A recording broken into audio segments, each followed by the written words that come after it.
तुम्हें पृथ्वीलोक जाना है और वहां पर गोरखनाथ नाम का योगी कई वर्षों से भगवान शिव की कठोर तपस्या कर रहा है।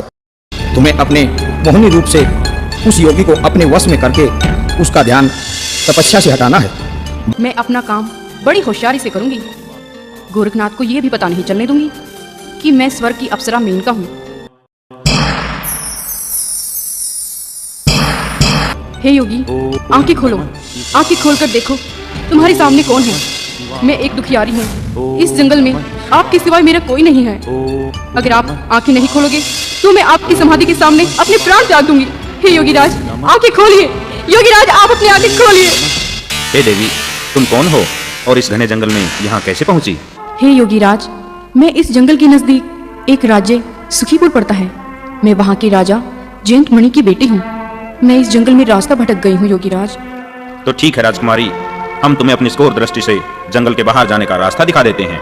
मैं बाहर जाने के लिए अंदर नहीं आई योगीराज, बल्कि मैं तो यहाँ आपके साथ रहने आई हूँ, आपकी अर्धांगिनी बनकर। अपनी वाणी और अपने मन पर संयम रखें राजकुमारी। हम अखंड ब्रह्मचारी हैं। हमारे सामने इस प्रकार की बातें करने की तुमने हिम्मत कैसे की? आप जैसे योगी पुरुष को देखने से हिम्मत तो स्वयं आ ही जाती है। बस, हमें और ज्यादा क्रोधित मत करो। हम यति हैं राजकुमारी।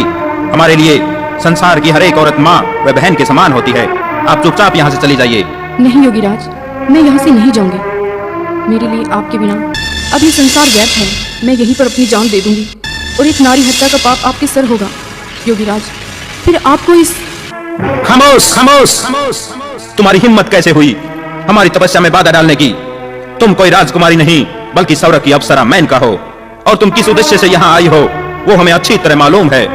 तुमने हमारे सामने असत्य वचन बोलने का और तपस्या भंग करने का प्रयास किया है। इसका दंड हम तुम्हें अवश्य देंगे मेनका। नहीं, ठहरिए महाराज, ठहरिए। मुझे क्षमा कर दें जो मैंने आपकी तपस्या को भंग करने का प्रयास किया। मैं अपनी मर्जी से यहाँ नहीं आई हूँ, बल्कि देवराज इंद्र ने मुझे यहाँ भेजा है और उनका आदेश मानना मेरा कर्तव्य है। मुझे क्षमा कर दे योगीराज। चली जाओ यहाँ से और अपने देवराज इंद्र से कह देना कि वो मेरी तपस्या भंग करने का प्रयास न करे, वरना परिणाम भयंकर होंगे।